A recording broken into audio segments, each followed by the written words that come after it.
ఉన్న బంగారాన్ని విడిపించి ఆ రోజు ఆన్లైన్ రేటుకే మేము కొంటాం. Sharma gold company.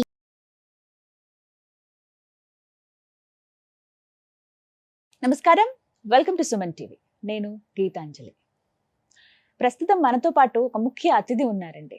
వారు శ్రీ విద్యాపీఠం వ్యవస్థాపకులు, అలాగే గత 45 సంవత్సరాలుగా శ్రీ విద్యా ఉపాసనతో ఎంతో మందికి మంత్రోపదేశం చేసినటువంటి శ్రీ గురు కరుణామయ్య గారు మనతో పాటు ఉన్నారు. వారితో మాట్లాడదాం, మరిన్ని అమూల్యమైన విషయాలు తెలుసుకుందాం. గురుగారు నమస్కారం అండి. ఎలా ఉన్నారు? అమ్మదేవుల బ్రహ్మాండంగా ఉన్నాను. చాలా సంతోషం మీతో మాట్లాడడం, ఈ సమయం లభించడం అనేది అమ్మవారి కృతజ్ఞతలు తెలుపుకుంటూ. ఎన్నో ప్రశ్నలు ఉన్నాయి, ఎన్నో సందేహాలు నిత్య జీవితంలో మేమందరం ఎదుర్కొనేవి. అవి అయితే ఎవరిని అడగాలి అనేది కూడా ఒక పెద్ద సందేహం. మీరు రావడం అనేది అదృష్టంగా భావిస్తూ చాలా మంది వ్యూవర్స్ కామెంట్స్ రూపంలో అడిగినటువంటి ప్రశ్నలు ఏవైతే ఉన్నాయో మీ ముందు ఉంచుతున్నానండి. అందులో ప్రతినిత్యం పూజ చేసుకోవడం మా అందరికీ అలవాటే. మాకంటూ పూజ గది ఉండాలి అని చెప్పి ఇల్లు కట్టుకునేటప్పుడో లేకపోతే ఒక ఇల్లు అద్దెకుండానికి వెళ్ళినా కూడా పూజ గదికి ఇలా ఉండాలని ప్రత్యేకంగా చూసుకుంటాం. పూజ గదికి కూడా కొన్ని నియమాలు ఉంటాయి అని అంటారు. నిజమేనా? ఉంటే అవి ఏంటి? ఇవి తెలుసుకోవాలనుకుంటున్నాం. తప్పకుండా ఏది తెలుసుకోవాలో అదే ముందు అడిగారు, అది సంతోషం. అందరం పూజ చేస్తూ ఉంటాం. పూజ చేసేటప్పుడు చాలా ఎక్స్పెక్టేషన్స్ ఉంటాయి. కష్టాలన్నీ తీరిపోవాలి, ధనం కుప్పలు కుప్పలుగా వచ్చేయాలి. రావచ్చు, కలియుగంలో కూడా అన్ని కష్టాలు తీరవచ్చు, అమ్మవారిని ప్రత్యక్షం చేసుకోవచ్చు. కానీ దానికి తగిన ఉపాసన ఉండాలి. నా కోరిక ఎంత పెద్దదో నా ఉపాసన అంత బలంగా ఉండాలి. ఆ ఉపాసనకి దోహదపడేదే ఉపాధి అంటారు. ఆ ఉపాధిలో మొట్టమొదటి పూజ గది, తర్వాత వస్తువులు వస్తాయి, అగరబత్తులు, కర్పూరం, ఇవన్నీ తర్వాత. అసలు పూజ గది అన్నది ఒక స్వీట్ రిలాక్సేషన్ అనండి. పూజ గది తర్వాత సంసారం ఉంటుంది, పంచుకోవడాలు అవన్నీ ఉంటాయి. కనీసం మనశ్శాంతిగా ఉండడానికి మనకి ఏమిటంటే, ఇంట్లో ఏమిటంటే ఒక్క పూజ గది, శాంతత. ఆ పూజ గదిలో కొన్ని చిన్న నియమాలు పాటిస్తే అత్యంత శక్తి మనం పొందగలం. ఎందుకంటే మానవుడు ఎప్పుడు మనకి తెలిసినా తెలియకపోయినా, వద్దనుకున్నా కావాలన్నా ప్రకృతి నుండి శక్తిని పొందుతూ ఉంటాం. ఆ ప్రకృతి అంతా ఎక్కడ మంత్రం చెప్పబడుతుందో, ఎక్కడ అమ్మవారి ఉపాసన, అమ్మవారు అయ్యవారు ఎవరో ఒకళ్ళు వాళ్ళ ఉపాసన చేయబడుతుందో అక్కడ ఎక్కువగా వస్తూ ఉంటుంది. ముఖ్యంగా పూజ గదిలో విగ్రహాలు ఉంచుకుంటాం.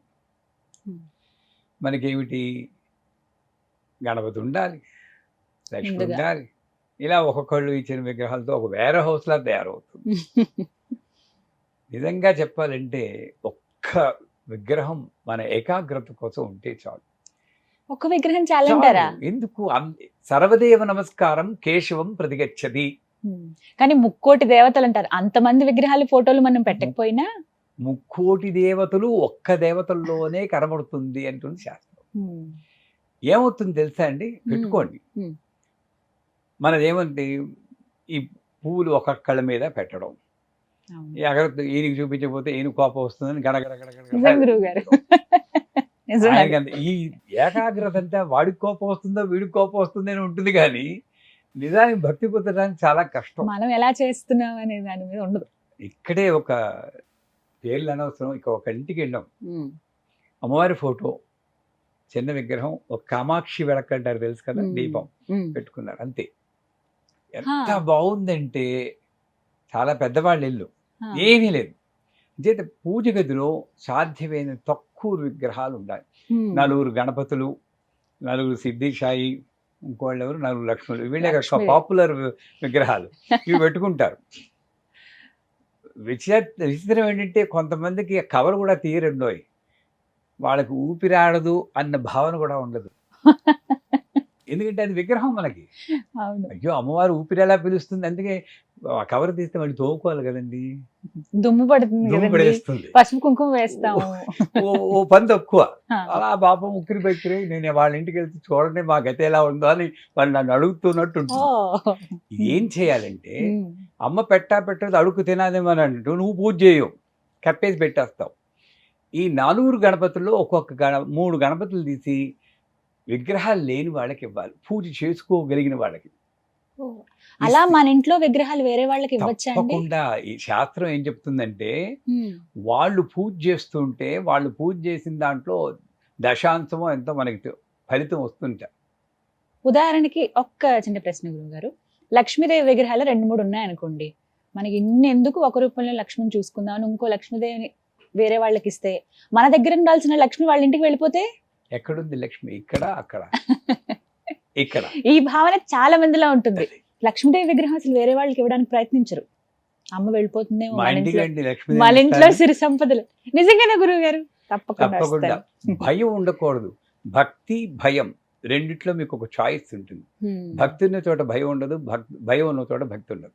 సరే, ఈ విగ్రహాలు తక్కువ ఉండాలి. ఇంకోటి, మన ఇంట్లో మనకి బెడ్రూమ్లో మనము, మీరు, మీ భర్త లేదా భర్త భార్య ఉండాలి. మరి అక్కడ విష్ణుమూర్తి, లక్ష్మీదేవి, ఈశ్వరుడు, పార్వతి, గణపతి, ఏకాంతం లేదంటారా? ఒక క్లస్టర్లా చేసి పడేశారు వాళ్ళని. ఎప్పుడైనా ఆలోచన వచ్చిందా? ఏం చేయాలంటే ఈ విగ్రహాలన్నింటి కూడా ప్రతి రూములోనూ సర్దేయండి. మనకేమిటంటే పూజ గదిలోనే విగ్రహాలు ఉండేటప్పటికీ అక్కడికొక్కడికి వెళ్ళేటప్పటికీ యాక్షన్ చేస్తున్నాం. మరి తప్పుగా అనుకోకండి. అక్కడికి వెళ్తే అపరిచితుడు ఓ సినిమా వచ్చింది చూడండి, ఇలా అనేప్పుడు మారిపోతారు. అలా అపరిచితుల్లా అయిపోయాం మనం. అక్కడికి వెళ్ళేటప్పుడు ఎక్కడ లేని ఏకాగ్రత వచ్చేస్తుంది. ఇలా కళ్ళు మూసుకుంటాం, లేని మనశ్శాంతిని యాక్ట్ చేస్తాం. మళ్ళీ బయటకు వచ్చే మామూలే. కాకపోతే ఎందువల్ల? పూజ గదిలో విగ్రహాలు ఉన్నాయని. ఈ విగ్రహాలనే ప్రతి రూమ్లోనూ పెట్టండి. మీ అమ్మాయి ఉన్న రూమ్లో సరస్వతిదేవి విగ్రహం పెట్టండి. వాడికి కొంచెం భయం ఉంటుంది, అమ్మవారు ఉన్నారు, కొంచెం దండం పెట్టుకోవాలని. ప్రతి రూమ్లోనూ, వంటింట్లోనూ, అన్నింటిలోనూ పెడితే మొత్తం ఇల్లంతా దేవాలయం అవదండి. కానీ బెడ్రూమ్స్ లో, అంటే పడక గదుల్లో దేవుడి విగ్రహాలు, 100%. ఎక్కడ నీకు రక్షణ కావాలో, ఎక్కడ అనకూడదు కానీ ఎక్కువ దెబ్బలాటలు జరుగుతూ ఉంటాయో అక్కడే అమ్మవారు కాపాడుతూ ఉంటుంది. మా ఇంట్లో, మా బెడ్రూమ్లో చక్కగా అమ్మవారు ఉంది. అసలు మీరు బెడ్రూమ్లో పెట్టకపోతే అక్కడ రాదా అండి? ఉత్తప్పుడు ఇందుగలడు అందులేదు, సందేహం వల్ల ఎందెందుగలదని దీర్ఘాలు తీస్తూ చదువుతాం కదా. బెడ్రూమ్లో మీరు విగ్రహం పెడితేనే అమ్మవారు వస్తుందా, లేకపోతే లేదా? నాకు అమెరికాలో వెళ్ళినప్పుడు ఒక డాక్టర్ గారు ఉన్నారు. నేను ఇలాగే బెడ్రూమ్లో కూడా పెట్టచ్చమ్మా అని చెప్పాను. ఆవిడ పెట్టారు. బెడ్ ఇక్కడ మధ్యలో చిన్న టేబుల్ వేశారు. మధ్యలో టేబుల్ ఏంటమ్మా అంటారు.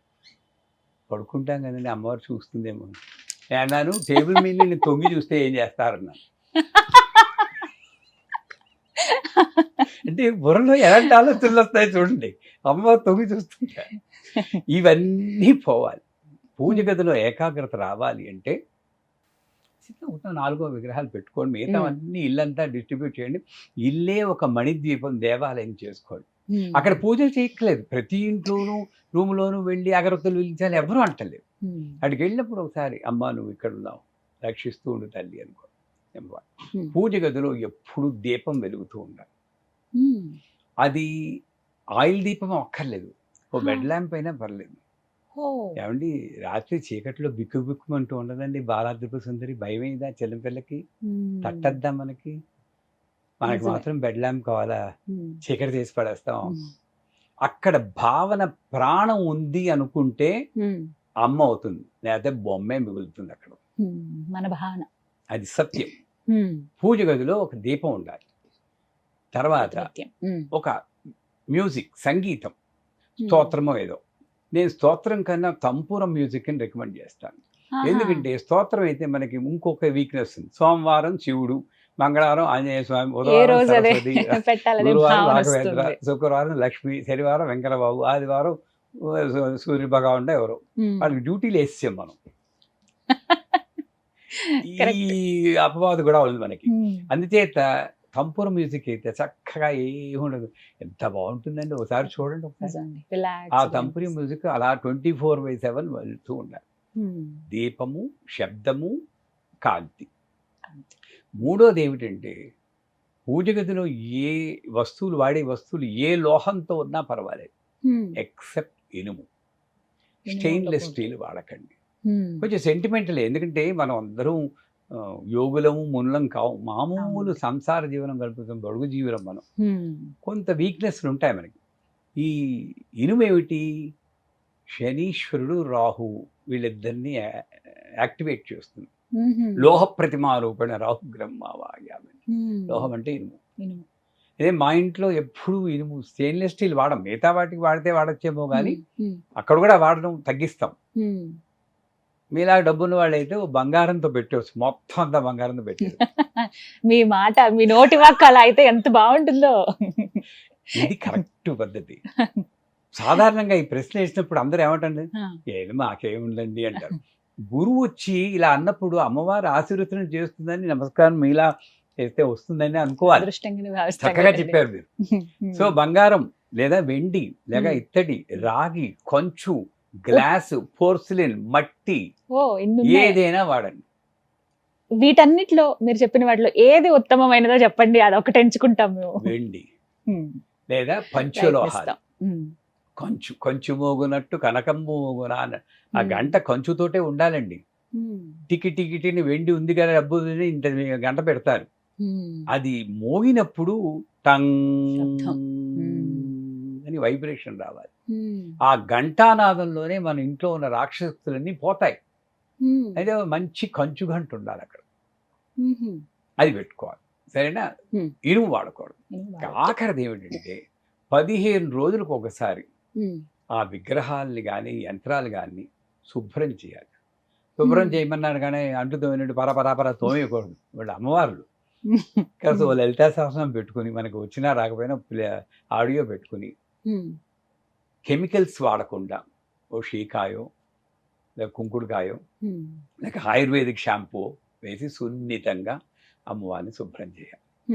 చేసి మంచి బట్ట అంటే ఏమిటి, టిష్యూ పేపర్తో క్లీన్ చేసేస్తూ ఉంటారు కొంత. మనం ఒళ్ళు తుడుచుకుంటామండి టిష్యూ పేపర్తో. మీ చీర కొంగి అన్నిటికన్నా ఉత్తమమైంది. అమ్మ స్నానం చేసినప్పుడు మనకి చీర కొంగుతో ఇలా తుడిసినవునా కదా, స్నానం చేయిస్తుంటే మీరు అమ్మ అవుతారు. మీరు చీర కొంగు పెట్టి శుభ్రంగా తుడిచేసి బొట్టు పెట్టి అక్కడ పెట్టుకో. 15 రోజులకు ఒకసారి. మంత్రం కూడా చదవక్కర్లేదండి. ఈ రకంగా ఎవరైతే, ఇంకొక చిన్న ఇదంటే పూజ గదిలో ఆధ్యాత్మిక విషయాలు తప్పితే మరో విషయం మాట్లాడదు. అక్కడికి వచ్చి మీ అబ్బాయి పెళ్ళి అయిందా అండి, మీ అమ్మాయికి ఉద్యోగం వచ్చిందా అండి, ఆ సూదంతా ఆవిడికి పెట్టాలి చెప్పండి. నిజమే. ఇంకొకటి శుభ్రంగా ఉండాలి. ఇక్కడ ఏంటి, కొబ్బరికాయ పీచు అక్కడే ఉంటుంది, అరటిపండు తొక్క అక్కడే ఉంటుంది. పూజ చేసి అక్కడికి వెళ్ళి ఆనందం నాకు శుభ్రం చేసుకుంటా ఉంటారు. అసలు వైకుంఠంలో హాయిగా ఉన్న లక్ష్మీదేవిని ఎవడ పిలవన్నాడండి, ఆవాహయామి అని చెప్పి ఇక్కడికి వచ్చి చెత్తలో పడేయచ్చు. అసలు వెంటనే శుభ్రం చేయాలి. కొన్ని ఇళ్లలో ఓ స్టీల్ గ్లాసు, దాంట్లో బియ్యం, దాంట్లో అగరద్దు, ఆ బూడిదంతా అక్కడ పెడుంది. ఎప్పుడు ఏ మానాన్ని శుభ్రం చేయరు. 2 తప్పులు జరుగుతున్నాయి అక్కడ. బియ్యం సృష్టించింది అమ్మవారు తినడానికి, అగరత్తుల స్టాండ్ కాదు. అరటిపండు కూడా తినడానికి. వీడేమో అగరత్తు తీసి కసక్కమని పడుస్తాడు, ఆ యమధర్మరామేమో హత్య అని రాసుకుంటాడు. నిజమే. ఇక తినడానికి పుట్టిస్తే అరటిపండు, దాన్ని ఎవడు పడమన్నాడండి. ఏ స్టాండ్ పెట్టుకోలేరా మీరు? ఇటువంటి తప్పులు మనం భావన లేకపోవడం జరుగుతున్నాయి మనకి. అవన్నీ ఎంత పెద్దవి ఇప్పుడు మీరు చెప్తుంటే అర్థమవుతుంది గురువుగారు. పెద్ద వాళ్ళే చేస్తారు. వాటిని తిని అదేం తప్పు చేసిందో తెలియదు, దాంతో గుర్చేస్తూ ఉంటాడు. అది ఎందుకు ఎవడో తెలియదు. మరి వ్యర్థమే కదండి, సృష్టిని వ్యర్థం చేయకూడదు. ఇవన్నీ పాటిస్తే ఆ ఇంట్లో తప్పనిసరిగా అమ్మ అలాగా స్థిరంగా నివాసం ఉంటుంది. శాంతికి, సౌభాగ్యానికి, పురోగమనానికి లోటు ఉండదు. అది సత్యం. సుమన్ టీవీలో మీ పర్సనల్ అండ్ బిజినెస్ ప్రమోషన్స్ కోసం కింది నెంబర్కి కాంటాక్ట్ చేయండి.